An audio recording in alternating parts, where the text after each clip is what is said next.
I have a niece and nephew who were raised by a drug-addicted mother. She would take them with her to a crack house for days at a time.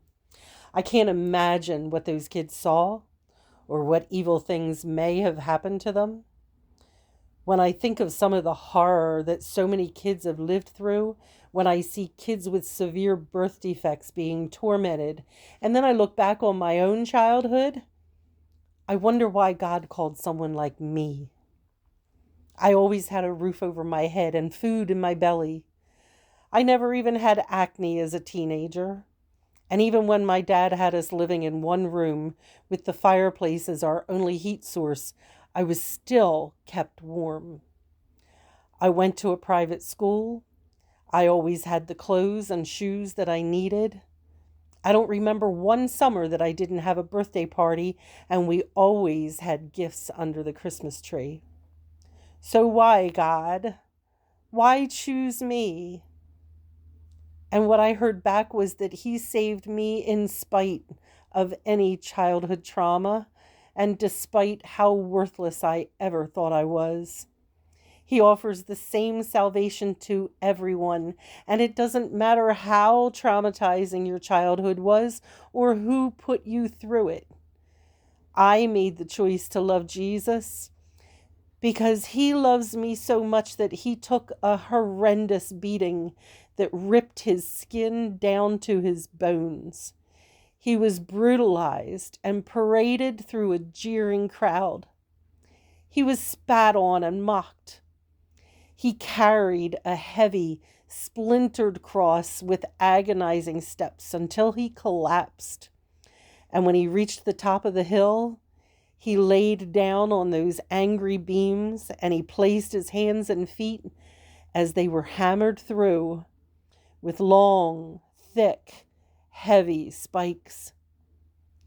And then that beam was lifted up and dropped into the hole, and the weight of His body jolted and pulled down, and His bones hung to those spikes. In this position, His diaphragm was being crushed.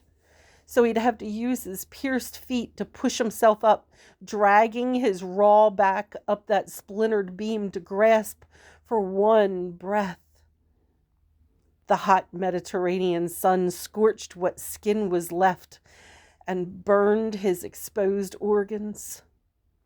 The sponge of vinegar that the Romans wiped on His mouth was what they used to clean themselves after using the public toilets. More degradation. He hung on a cross where He prayed for everyone who did those things and for the man on the cross next to Him. His body did not survive that event, but praise God, it wasn't the end. He came back. For Him to do that, for humanity, for me, for you, He desperately wants as many as He can get to come and fall before Him. Your shadows and nightmares can fade away, and a new journey is right in front of you. But it's a choice.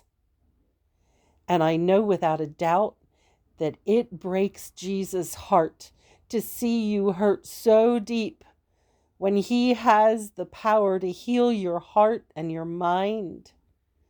It can be a hard thing to accept that someone wants so much to see you healed. Expect Him to change you into the person you were created to be, and He will. All you need to do is choose Jesus, accept His love, accept the you that He created to be. His healing is here for you, and others are waiting for your story.